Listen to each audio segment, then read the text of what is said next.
کوشش کریں گے ہم انالیسس بھی لے لیں, پوچھ بھی لیں محکمہ موسمیات سے, لیکن فی الوقت ایک بریک لیں نا, بہت بتا دی ہم نے آپ کو. کوئک بریک لیں اور واپس آئیے, پھر واپس آ کے ذرا کنیکٹ کرتے ہیں دوبارہ. جی بریک کے بعد خوش آمدید آپ کو کہیں گے. ہم نے آپ کو بالائی علاقوں کے بارے میں, موسم کے بارے میں بتایا, اسلام آباد لاہور کے موسم کے بارے میں بتایا. تھوڑی سی کراچی کی بھی بات کر لیتے ہیں, جہاں پر سردی کی شدت جو ہے اس میں ہو گیا ہے اضافہ, جس کی وجہ سے پارا بھی اب سنگل ڈیجٹ پر آ گیا ہے.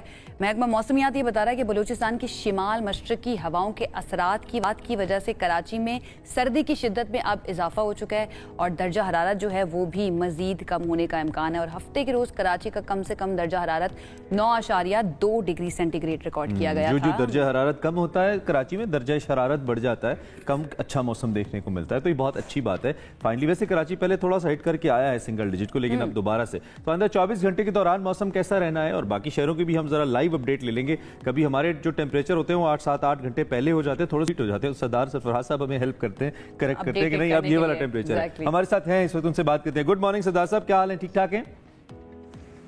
جی اللہ کا شکر جی, الحمدللہ. تھینک یو فار جوائننگ آس. ایک تو کراچی میں سردی کے مزید بڑھنے پہ آپ کو تھوڑی سی مبارکباد کہ اب مزید موسم تھوڑا سرد ہوا ہے. اپڈیٹس کیا ہے, پہلے ذرا کراچی کے بارے میں جانتے ہیں, تازہ ترین کیا ہے کراچی کو لے کر آپ کے پاس؟ دیکھیے کراچی میں جیسے آپ نے ذکر کیا, ویکنڈ خاصا ٹھنڈا تھا, ایک دن 9.2, دوسرے دن 9.5, اور آج تھوڑا سا انکریز ہوا ہے, آج 12 رہا منیمم. اور آج بیشتر جگہوں میں سندھ میں کوئی 1 سے 2 ڈگری اس طرح سے بڑھا ہے. اس کی وجہ وہی ہے کہ جو ہلکی سی ویو ویسٹرلی ٹرینڈ رہا کچھ, اور نمی زیادہ رہی رات میں ہوا میں, تو اس کے باعث ٹیمپریچر زیادہ نہیں گرا. لیکن پچھلے 12-14 دن سے جتنی مطلب کوئی 9 دسمبر سے سردی کی لہر ایک طرح سے سندھ میں داخل ہوئی تھی, اور کراچی سمیت ٹیمپریچر گرنا شروع ہوئے تھے, تو تب سے اب تک اچھی سردی چل رہی ہے کراچی کے لحاظ سے, کہ رات اور صبح اچھی جی رات اور صبح اچھی خاصی ٹھنڈ ہوتی ہے, اور دن میں بھی ٹیمپریچر اب 26-27 یا 25-26. سردار سرفراز صاحب, وہ جو سائبیرین ہوائیں کراچی کا رخ کرتی ہیں وہ آ گئی ہیں, ٹھنڈی ہوائیں چلنا شروع ہو گئی ہیں؟ دیکھیے اوورآل پورے ملک میں جو جیسے سردی کی لہر آئی ہوئی ہے نا, کولڈ ویو کی گرپ میں ہے, تو بیسکلی تو سائبیرین ہواؤں ہی کا اثر ہوتا ہے کہ جب نارتھ سے ساؤتھ تک تمام علاقے اس کی لپیٹ میں آتے ہیں تو پھر ٹھنڈ خاصی بڑھ جاتی ہے, اور وہی ٹرینڈ چل رہا ہے. لاہور اور گرد نواح میں, سیالکوٹ اور گجرات وغیرہ اور ان ایریاز میں کچھ بادل چھائے ہوئے, ہو سکتا ہے وہاں پر آج ہلکی کہیں پر ہوئی بھی ہے بوندا باندی, کہیں پر ہلکی سی بارش, تو آج دن بھر ادھر اس طرح سے رہے گا. ادروائز کولڈ ویو بھی پریویل کرے گی اگلے کہہ لیں آپ کے 1-8 ہفتے 10 دن تک مزید.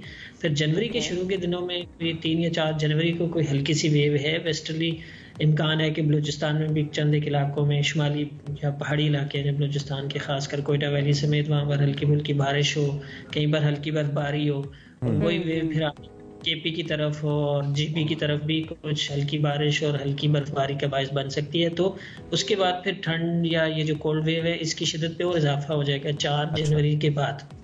4 جنوری کے بعد یوزلی اگر خشک سردی چل رہی ہو, اس پہ تھوڑی بارش ہو, تو ایسا لگتا ہے کہ تھوڑا کنٹرولڈ ہو گیا ٹیمپریچر, وہ سردی اتنی لگتی نہیں ہے.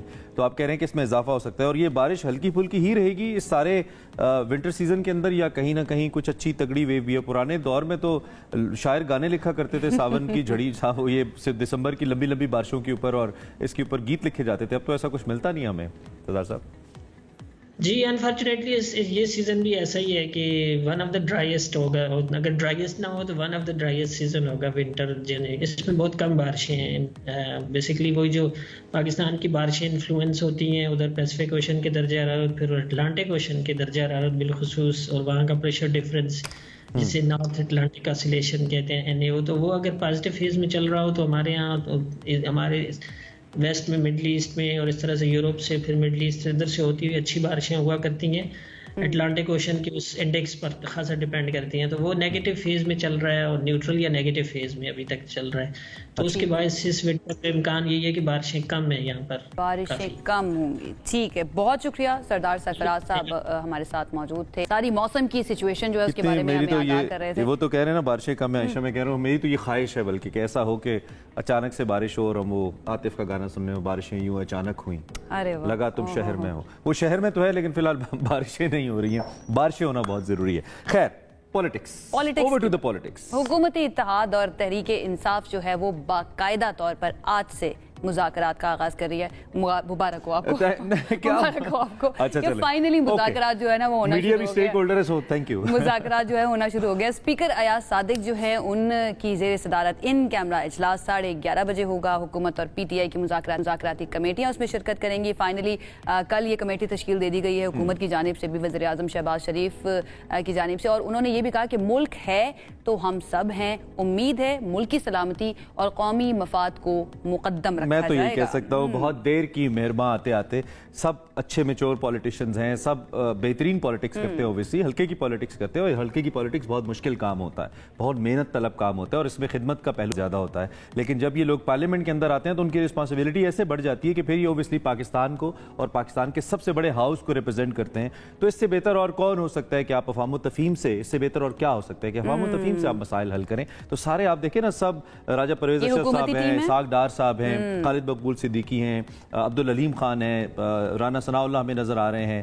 یہ سارے میچور سارے پولیٹیشین ہیں, نوید قمر ہیں, عرفان صدیقی صاحب بھی موجود ہیں. اور دوسری طرف پی ٹی آئی کی بات کریں تو یہاں پر خرم نواز گنڈا پور صاحب ہے, عمر ایوب صاحب ہیں, علی امین گنڈا پور صاحب ہے, معاف کیجیے گا, اس کے بعد عمر ایوب صاحب ہیں ہمارے سامنے, اسد قیصر ہیں, سلمان اکرم راجہ ہمیں نظر آ رہے ہیں, حامد خان صاحب. تو صاحب سارے اہم شخصیات ہیں پارٹیوں کی, اور ایک اچھی کیا کہنا چاہیے رجیم کہنا چاہیے ٹاپ لیڈرشپ کو سلیکٹ کیا گیا, اور یہ سارے لوگ انوالو رہے ہیں نیگوسیشنز کے اندر بھی, قانون کو سمجھتے ہیں. سب سے امپورٹنٹ اوبویسلی ہم سب کے لیے ملک کی سچویشن کو سمجھنا ہے. اب دیکھتے ہیں کہ کون کتنی میچورٹی دکھاتا ہے اور کون تھوڑا سا اپنی فلیکسیبلٹی کو لے کر آتا ہے. Well also try to keep it positive. اس وقت ہمیں خرم دستگیر صاحب جوائن کر رہے ہیں. یہ بھی بڑی کبھی کبھار تھوڑی تیز بات کر جاتے ہیں, لیکن یوزلی خرم صاحب جانے جاتے ہیں کہ وہ ایک بڑی مناسب بات کرتے ہیں اور بیلنسڈ اپروچ رکھتے ہیں مذاکرات کو لے کر اور معاملات کو لے کر. اس وقت ہمارے ساتھ ہے نون لیگ کے رہنما ہیں سینئر, ان سے بات کرتے ہیں. خرم صاحب تھینک یو ویری مچ, بہت شکریہ آپ ہمارے ساتھ موجود ہیں. آئی ہوپ آپ کی صبح اچھی ہوئی ہے, آپ کو خوش آمدید بھی کہیں گے اور گڈ مارننگ بھی کہیں گے. سو پہلے یہی بتائیے آپ کیسے لائف کیسی چل رہی ہے, یہ بتائیے. جی اللہ کا بہت کرم ہے جی. چلے تھینک یو, آپ نے جوائن کیا. یہ اچھی ڈیولپمنٹ ہے اور بڑی جسے کہنا چاہیے نا, ہم اینٹیسپیٹڈ تھی, ہم دیکھ رہے تھے کہ اللہ کرے یہ ہو جائے. آپ اس کو کیسے دیکھ رہے ہیں, پارٹی کے اندر کیا خیال ہے؟ چونکہ اب آپ کی پارٹی یہ کہتی ہے, جب تحریک انصاف نے مذاکراتی کمیٹی بنائی کہ نہیں آپ ٹرمز اینڈ کنڈیشن سے ہٹیں, یہ سول نافرمانی جیسی دھمکیوں سے ہٹیں اور پھر اس کے بعد بات کریں. تو کیا آپ یہ سمجھیں کہ سول نافرمانی کی تلوار ہٹ گئی سر سے اور پھر بالکل بلا مشروط مذاکرات ہونے جا رہے ہیں؟ تازہ ترین کیا ہے اس کے اوپر آپ کے پاس ہمیں بتانے کے لیے؟ جی اس میں یہی معاملہ تھا کہ جب تک اس کو غیر مشروط طور پر نہیں کیا جاتا تو پھر یہ مذاکرات ہو نہیں سکتے. پھر تو یہ ایک بلیک میلنگ ٹیکٹک ہوتا ہے کہ جی اگر ہماری بات نہ مانی گئی تو ایسے ہو جائے گا, اور اگر یہ ہماری بات نہ مانی گئی تو ایسے ہو جائے گا. تو لہٰذا اگر ہمیں کھل کر ایک دوسرے سے بات کرنی ہے, اور اس کی جو بنیاد ہے وہ یہ ہے کہ اگر تحریک انصاف کی یہ خواہش ہے کہ ان کا جو 31% ووٹوں کا مینڈیٹ ہے اس کو تسلیم کیا جائے, تو انہیں پھر 69% ووٹ جو ان کے خلاف پڑے ہیں ان کو نہیں پڑے. ان 69% جماعتیں جن کا سب قائدین کا بھی آپ نے نام لیا ہے, وہ اس 69% کی نمائندگی کر رہے ہیں, چاہے وہ مسلم لیگ نون ہے, پیپلز پارٹی ہے, استحکام پاکستان پارٹی ہے, MQM ہے. تو تمام جماعتیں جو ہیں وہ اس کی نمائندہ ہیں جو 69% ووٹ پاکستان کی عوام نے دی ہیں. تو لہٰذا ایک دوسرے کے ووٹوں کا احترام کرتے ہوئے ہی ہم آپس میں میز پر بیٹھ سکتے ہیں. تو یہ زیادہ جو اس میں خوش آئند بات یہ ہے کہ کچھ اس طرف ہم نے پیش رفت کی ہے کہ اب ہم ایک دوسرے کا مینڈیٹ تسلیم کرنے کے لیے تیار ہیں اور بات کرنے کے لیے تیار ہیں. دوسرا یہ ہے کہ ناظرین کو, اور ابھی 2 دن پہلے آپ کو معلوم ہے کہ عدالتوں سے فیصلہ بھی آیا, یہ سمجھانا ہے کہ احتجاج جیسے ہی تشدد کی طرف اس میں ایک لائن کراس ہوتی ہے تو وہ پھر سیاسی احتجاج نہیں رہتا, وہ پھر ایک جرم بن جاتا ہے. اچھا ایک پوائنٹ خرم صاحب, جو پچھلی بات آپ نے کی ہے, قطع کلامی کی معذرت, اس کو ذرا کلیئر کرتے جائیں. آپ نے کہا کہ یہ جو مذاکراتی کمیٹی کی تشکیل ہے تحریک انصاف کی, یہ اس بات کو انڈورس کر رہی ہے کہ اب وہ فارم 47 فارم 45 کا جو جھگڑا تھا اب تحریک انصاف اس سے پیچھے ہٹ گئی ہے اور آپ کی اسمبلی کو لیجٹ مان لیا انہوں نے, آپ کی حکومت کو, یہ اس کا ادراک ہے؟ نہیں, ہمیں ایسی کوئی خوش فہمی نہیں ہے. جب ان کے سیاسی مقصد میں ہوگا وہ ایک بار پھر یہ ہتھیار اٹھا لیں گے. لیکن پارلیمان میں از خود آنا اور بیٹھنا ہی اس بات کو انڈیکیٹ کرتا ہے کہ کم از کم وہ اب بات کرنے کے لیے تیار ہے. دیکھیے اس سے پہلے تو وہ آگ سے بات کر رہے تھے, وہ تشدد سے بات کر رہے تھے, وہ توڑ پھوڑ سے بات کر رہے تھے, وہ رینجرز اور پولیس کو شہید کر کے بات کر رہے تھے نا, ان کی بات کا طریقہ وہ تھا. اب اگر وہ بیس پر بیٹھے ہیں تو ہمیں اس کو پیش رفت سمجھنا چاہیے اور آگے بڑھنا چاہیے, ورنہ تو دیکھیے 10 سال سے وہ پارلیمان کا جنگلہ بھی گرایا ہے, انہوں نے P T P headquarter پہ بھی قبضہ کیا ہے, انہوں نے لاہور پولیس کے اوپر پیٹرول بم سے حملے بھی کیے ہیں, گاڑیاں جلائی ہیں, گاڑیوں کو نہروں میں ڈبویا ہے. ان کی تو زبان یہ تھی, تشدد کی زبان تھی. لیکن اگر اب وہ مذاکرات کی میز پر بیٹھے ہیں تو ہمیں اس کو پیش رفت سمجھ کر اس معاملے کو آگے بڑھنا چاہیے. کیونکہ ایک اور بات جو بھول جاتی ہے وہ یہ ہے کہ اس جماعت کے اوپر تحریک انصاف ہے, ان کے اوپر خیبر پختونخوا کے عوام کی زندگیاں بہتر کرنے کی بھی ذمہ داری ہے. صرف یہ ذمہ داری نہیں ہے کہ وہ ہر وقت اپنی جو ہے وہ اس صوبے کے اہلکار اور گاڑیاں اور وسائل لے کر جو ہے وفاق پر چڑھ رہے ہیں. اور یہی لیکن خرم صاحب آپ کیا سمجھتے ہیں, یہ دیکھیے اہم بات نہیں, دیکھیے خیبر پختونخوا کے جب وزیر اعلیٰ یہ کہتے ہیں کہ وہ بڑی بندوقیں لے کر وفاق پر چڑھیں گے, تو اصل میں ہماری آنکھوں کے سامنے ہے کہ بڑی بندوقیں تو استعمال کرنی چاہیے ان دہشت گردوں پہ جنہوں نے وزیرستان میں ابھی ہمارے سیکیورٹی اہلکار شہید کیے ہیں, یا بڑی بندوقیں جو ہے وہ ضلع کرم میں استعمال ہونی چاہیے جہاں لوگ فرقہ واریت میں.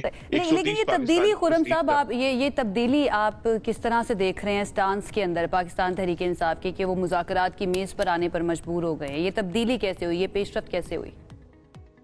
نہیں, یہ پیش رفت اس لیے ہوئی کہ ان کے تمام تشدد کے طریقے کم از کم عارضی طور پر تو ناکام ہو گئے. وہ اپنے سیاسی مقاصد حاصل کرنے میں مکمل طور پر ناکام ہے, اور حکومت اپنی جگہ پر موجود ہے. حکومت نے جو ہے وہ جہاں ان کو ضرورت تھی آئینی ترامیم میں بھی کامیابی حاصل کی ہے, لیجسلیشن میں کامیابی حاصل کی ہے. اور ایک بات جو کم لوگ اس سیاسی تناظر میں دیکھتے ہیں کہ شہباز شریف صاحب اور ان کی حکومت نے معاشی استحکام حاصل کر لیا ہے اس تمام فساد اور بلوے کے باوجود. تو آپ کے خیال میں تحریک انصاف مجبوری میں مذاکرات کی طرف آ رہی ہے اور کوئی اب آپشن نہیں رہا ان کو یہ احساس ہو رہا ہے کہ اگر ان مذاکرات نہ آئے تو شاید معاملات جو ہیں وہ اب بہتری کی طرف. اچھا, ایک اب مذاکرات جب بھی اس کا جو کانٹیکسٹ ہوتا ہے اس کے ذریعے وہ اپناور ہو سکتا ہے. ٹھیک ہے. اچھا, جب بھی مذاکرات ہوتے ہیں آپ بہت سارے ایسے عوامل کا حصہ بھی رہے ہیں بینگ پالیٹیشین, کچھ لے کچھ دے کا فارمولا ہوتا ہے کہ کچھ چیزیں آپ ایکسیپٹ کریں, کچھ سے آپ پیچھے ہٹیں, اور کچھ اوبیسلی دوسری پارٹی ایکسیپٹ کرے.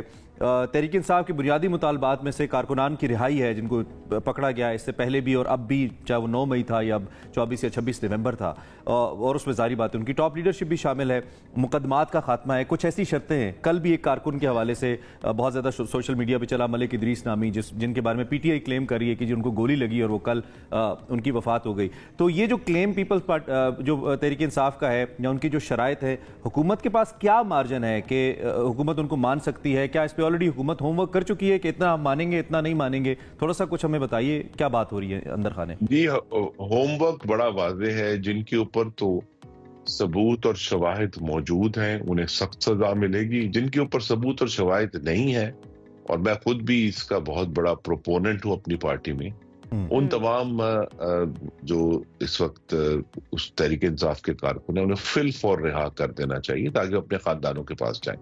لیکن جنہوں نے فساد کیا ہے, جنہوں نے شہیدوں کی یادگاروں کی بے حرمتی کی ہے, جنہوں نے ریڈیو پاکستان کو آگ لگائی ہے, جنہوں نے جناح ہاؤس کو آگ لگائی ہے, جنہوں نے پشاور میں جانوروں کو آگ لگائی ہے, ان کو سخت ترین سزا ملے گی. اور اس میں صرف لگانے والوں کو نہیں, جو اس کے پیچھے شامل تھے ان کو بھی ملے گی سزا. کیونکہ جب انہوں نے سیاست کو تشدد کا کھیل بنا دیا اور پاکستان کو ڈی اسٹیبلائز کرنے کی کوشش کی تو ان کو بھی اس کی سزا ملے گی. تو اس میں تو سب سے بڑا نام جو ہے وہ بانی تحریک انصاف کا آتا ہے کہ he was leading, though he claims کہ میں تو اندر تھا, مجھے نہیں پتا, 9 مئی کی میں بات کر رہا ہوں. تو اس کا مطلب یہ ہے کہ یہ ایک اس پہ پوائنٹ آف نو ریٹرن پہ ہیں آپ کے, نہیں اس پہ تو کوئی سمجھوتا ہے ہی نہیں کہ وہ رہا ہوں. نہیں, دیکھیے کیونکہ ان کا تو یہ بنیادی نقطہ ہے مذاکرات کا. یہ عدالت کے سامنے جائے گی کہ کیا وہ اس 9 مئی کی جو پورا ایک سازش تھی اور حرکت تھی اس کے اندر بانی چیئرمین کا کیا رول تھا, اور ان کا رول ثابت, اور میری نظر میں تو ہے ان کا بہت سیریس رول ہے. کیونکہ 9 مئی صرف ایک تشدد پر حملہ نہیں تھا, وہ پاکستان کی فوج کے اندر بغاوت کروانے کی ایک صریح کوشش تھی. تو لہذا اس کی اگر ایویڈنس آتی ہے تو اس کی انہیں سزا ملے گی. کیونکہ یہ نہیں ہو سکتا کہ آپ اپنے سیاسی مقاصد، دیکھیے یہ سارا مقصد تو بالآخر سیاسی تھا نا، یا اقتدار کے حصول کے لیے سارا مقصد تھا.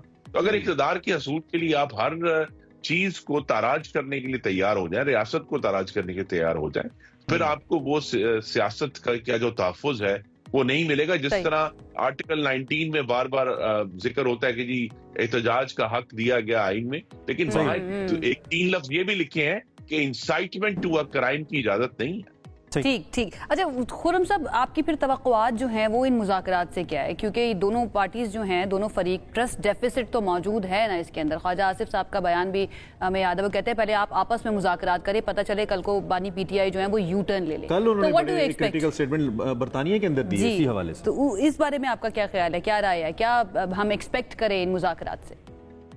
جی ہمیں یہی ایکسپیکٹ کرنا چاہیے کہ اس کے نتیجے میں کوئی ایک ورکنگ ریلیشن شپ حکومت اور اپوزیشن کے درمیان ہوگا. کہ سب سے بڑا جو حکومت چاہتی ہے، اور یہ حکومت کا اپنا مقصد نہیں ہے، حکومت کا مقصد سب سے بڑا طریقے انصاف سے مذاکرات کرنے کا یہ ہے. مجھے ایک اپڈیٹ پہ جانا ہے، ایک اہم نقطہ ہے، میں کوئکلی آپ سے پوچھنا چاہتا ہوں، ذرا پلیز اس کا جواب دے دیں. آپ کے خیال میں اس وقت پولیٹیکلی سپیس کتنی موجود ہے کہ تحریک انصاف کے چیئرمین باہر آئیں اور اپنی سیاست کر سکیں؟ بینگ پولیٹیشین بھی بتائیے اور بینگ نون لیگ کے سینئر رہنما بھی بتائیے، کیا آپ کے خیال میں وہ سپیس موجود ہے باہر کہ وہ باہر آئیں اور اپنی پالیٹکس کر سکیں، مذاکرات کامیاب ہوں؟ اس وقت تو یہ سپیس موجود نہیں ہے. انہیں بہرحال ان مقدمات کا سامنا کرنا ہوگا، 9 مئی کا 190 ملین پاؤنڈ کا، توشہ خانہ کا اور سائفر کا، جس پہ اگرچہ ان کو عدالت نے بری کیا لیکن انہوں نے اپنے حلف سے روگردانی. ٹھیک ہے، آپ کہہ رہے ہیں کہ اس وقت ابھی بانی چیئرمین کے باہر آنے کی سپیس موجود نہیں ہے، پہلے مقدمات کا سامنا کریں. آپ کے وقت کا بہت شکریہ، آپ نے ہمیں وقت دیا. اب ایک بریک کا وقت ہے، بریک لیتے ہیں اور فوری واپس آتے ہیں. ہمارے ساتھ رہیں. Welcome back. ہمارے ملک میں جہاں کچھ حد تک تلخ اور سخت خبریں زیادہ رہتی ہیں، ڈومینیٹ کرتی ہیں، وہیں پہ اچھی خبریں بھی آتی رہتی ہیں. اور خاص طور پہ اگر سپورٹس کی بات کریں اور سپورٹس میں بھی ویمن سپورٹس کے حوالے سے خبریں آئیں تو یقینی طور پہ ایک اچھا احساس ہوتا ہے. اس وقت ہم کراچی کی بات کر رہے ہیں جہاں پہ ایک سپورٹس اکیڈمی ہے with the name empower sports academy, اور اس نے اہتمام کیا فرسٹ ویمن نیشنل والی بال ٹورنامنٹ کا. 3 مختلف کیٹیگریز میں 6 ٹیمز فائنل کے لیے کوالیفائی کر چکی ہیں. اس وقت یہ شاندار مقابلے کراچی میں جاری ہیں. اس وقت یہ مقابلے جاری ہیں اور یہ مقابلے ہو رہے ہیں کراچی سپورٹس کمپلیکس کے اندر، جس کے مناظر بھی ہم آپ کو دکھا رہے ہیں. 6 ٹیمیں ہیں، 3 کیٹیگریز ہیں اور بہت ہی زبردست مقابلے ہوئے ہیں. اور یہ پہلی مرتبہ جو ہے نا مقابلے کیے گئے ہیں. اور ان کی جو کروانے والے ہیں، جو فاؤنڈر ہیں امپاور سپورٹس اکیڈمی کی بانی ہیں ملکہ جنید صاحبہ اور علی اکبر، وہ فاؤنڈر ہیں اس کے. وہ ہمارے ساتھ موجود بھی ہوں گے آگے جا کے، اور اس کے ساتھ ساتھ جو ہے نا ان سے ہم بات بھی کریں گے، اس والی بال ٹورنامنٹ کے بارے میں جانیں گے. کافی خدمات ہیں ان کی، اسپیشلی سپورٹس ایکٹیویٹیز. ایک تو یہ کہ جب بھی ہمیں خواتین کھیلتی نظر آتی ہیں، زندگی کے ہر شعبے میں تو پرفارم کری ہیں، لیکن سپورٹس کے اندر جب نظر آتی ہیں تو اس سے تھوڑا سا ہمیں معاشرے کے حوالے سے بھی ایسا لگتا ہے وہ ایک سفوکیشن موجود ہے نا خواتین کے لیے، اس میں کمی کا احساس ہوتا ہے. تو زبردست ٹورنامنٹ ہے. اب فائنل کے لیے ایک تو یہ ہے کہ آپ نے جانا ہے بھائی، آج جو میچز ہونے والے ہیں you have to go there, اور آپ نے اس کو وٹنس کرنا ہے کہ یہ کیسے مقابلے، چونکہ اس میں مقابلے تو جاری ہیں. اور ساتھ ساتھ ہم کیا کریں گے، ہم اس کی جو روح رواں ہیں ملکہ جنید، ان سے ہم آپ کی ملاقات کروائیں گے اور ان سے ہم پوچھیں گے کہ اس ٹورنامنٹ کا خیال کیسے آیا، کامیابی کیسے رہی، اور پھر آگے ان کے کیا پلانز ہیں. لیکن ناٹ فار ناؤ، فی الوقت ہم نے آپ کو صرف بتانا ہے کہ ٹورنامنٹ جاری ہے. If two watch, go there, enjoy کریں اور یہ سپورٹ کریں، جو بھی آپ کی پسند کی ٹیم ہے اس کو سپورٹ کریں. بالکل. اور آگے بڑھ جاتے ہیں. اس کے بعد ہمیں بات کرنی ہے ایک افسوسناک خبر بھی ہم کہہ سکتے ہیں، اور بہت ہی کنسرننگ خبر بھی ہے، کیونکہ یہ اکثر ہم اس طرح کی خبریں دیکھتے ہیں، اس طرح کی ویڈیو سوشل میڈیا کے اوپر وائرل ہو رہی ہوتی ہیں.